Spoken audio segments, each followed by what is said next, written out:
Welcome to Farm to Stable, a science-based equine nutrition podcast. I'm your host, Dr. Nettie Liebert. I'm a lifelong horse person and professional equine nutritionist with the goal of helping horses and their humans create balanced diets to set them up for success, no matter what age, discipline, or circumstance. Disclaimer, the information discussed here is based on current scientific research and is for educational purposes only.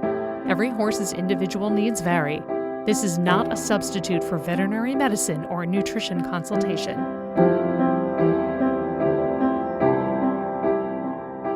Hello and welcome to Farm to Stable, an equine nutrition podcast. I'm your host, Dr. Nettie Liebert, and this time it is all about vitamin E. So vitamin E gets a lot of talk in the world of equine nutrition, as well it should, and there does tend to be some confusion. It is available in a natural and a synthetic form, and some myths are that synthetic is bad, and that's not true. We're going to talk about why, but there's also scientific fact as to why natural vitamin E may be more appropriate in some situations. So let's dive right in. So why vitamin E? What about it is so special? So vitamin E is an essential vitamin needed to be taken in by the diet. It is fat soluble, meaning that it needs to be consumed with some dietary fat in order to be absorbed in the small intestine, and it is absorbed from the small intestine. So in the form of alpha tocopherol, that is natural vitamin E, and again, it is essential. And horses usually consume vitamin E when they graze fresh pasture grass. Pretty easy source. And if your horse consumes mostly hay, they're not going to get much vitamin E. Why? Well, vitamin E degrades very quickly in stored hay, usually within about 4 to 6 weeks of harvest. So if you have, say, a 3 to 4 month or 6 month supply of hay, you can't rely on it as a source of vitamin E because, again, natural vitamin E degrades very quickly.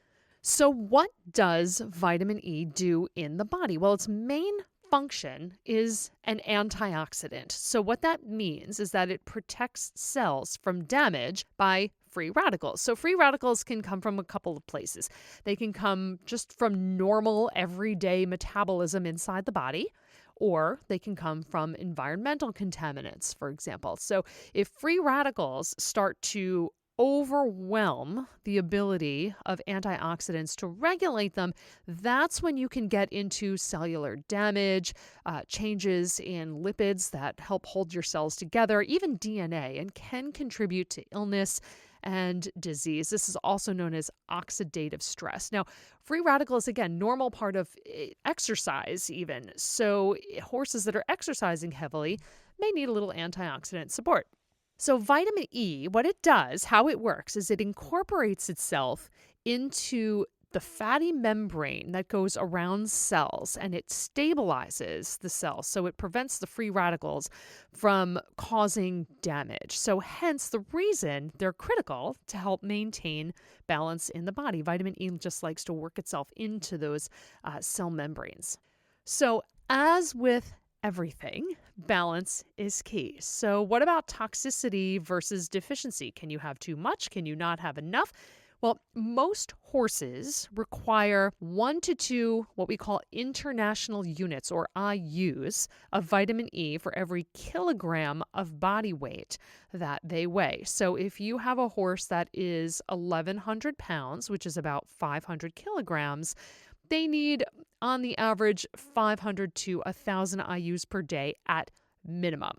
Toxicity has not been reported in horses, so it's a relatively safe vitamin to feed. However, it doesn't mean that you can just go ahead and start throwing mountains of vitamin E at your horse. The National Research Council, for example, again, recommends that an upper safe limit for that 1,100 pound or 500 kilogram horse is 10,000 IUs per day. Now, this is much higher than most horses consume, even with supplements. And as a nutritionist, it is an extremely rare case that I'm going to recommend your horse consume that much vitamin E. Generally, the exceptions to that rule are horses who have some kind of severe muscle or neurological disease. So we're not going to get too far into that. But again, 10,000 IUs per day is very high, even though it is thought to be safe. We don't like to go any higher than that. And even again, most horses do not need that much or shouldn't be consuming that much. Now, if you don't have enough vitamin E, what happens? Well, it can lead to some muscular and neurological deficits. As I explained earlier, how vitamin E incorporates itself into the cell membrane to help protect it.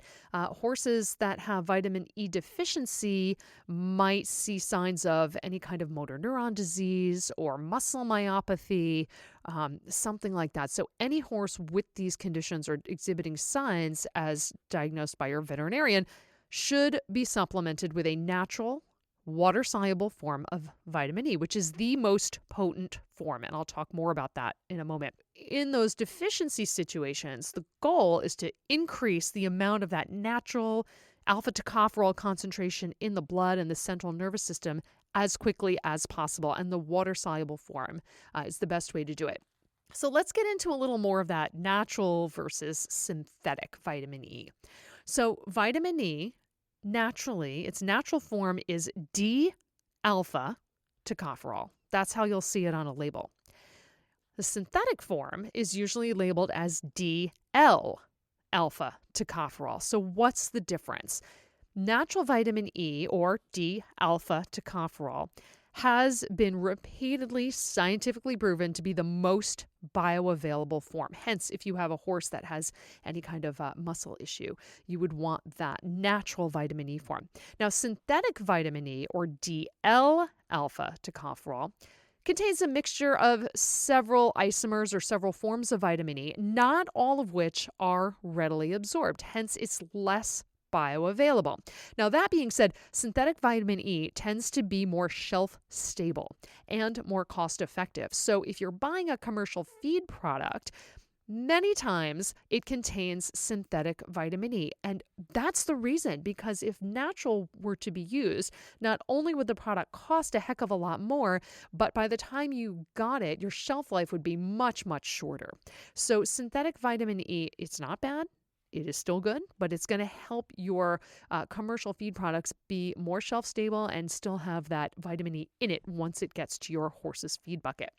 When I say more versus not bioavailable, let's look at some numbers. So as this is a podcast and you're listening to this, just kind of make mental note of some of these, and it's not too bad.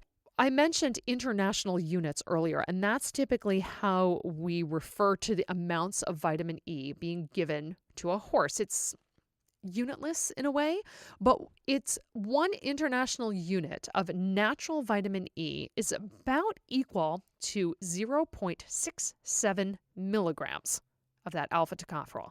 Got it? Okay. So one international unit of synthetic vitamin E equals about 0.45 milligrams of alpha tocopherol. So a little bit less.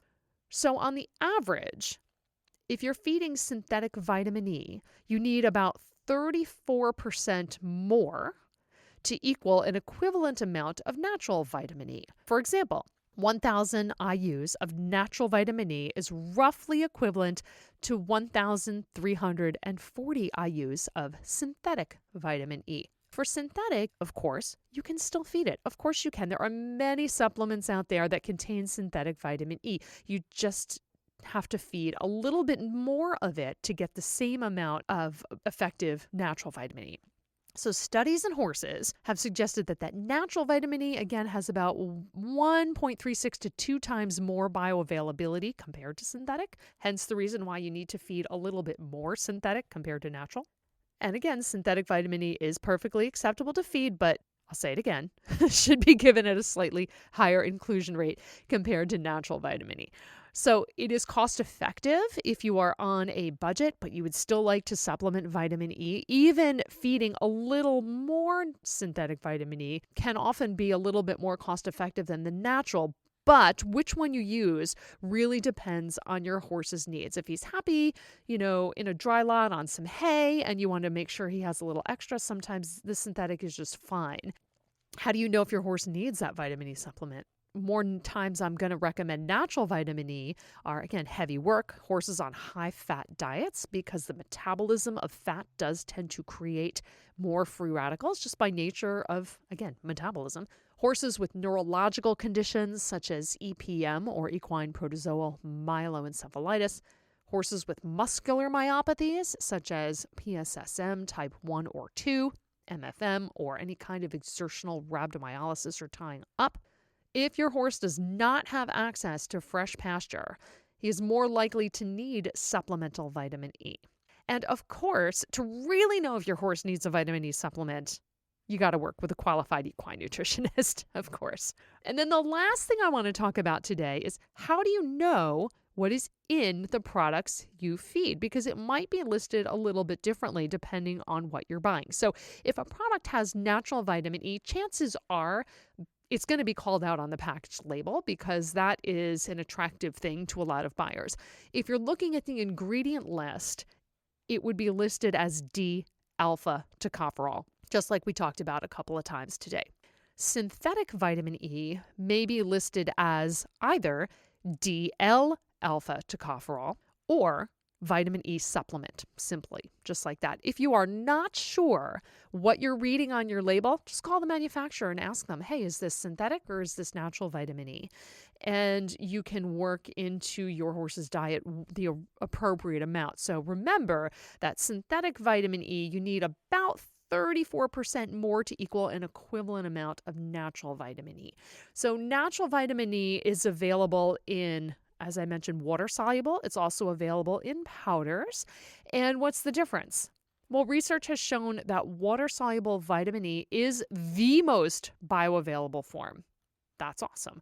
So again, for those horses that are dealing with any muscle or neurological conditions, chances are that's the form you want to be feeding.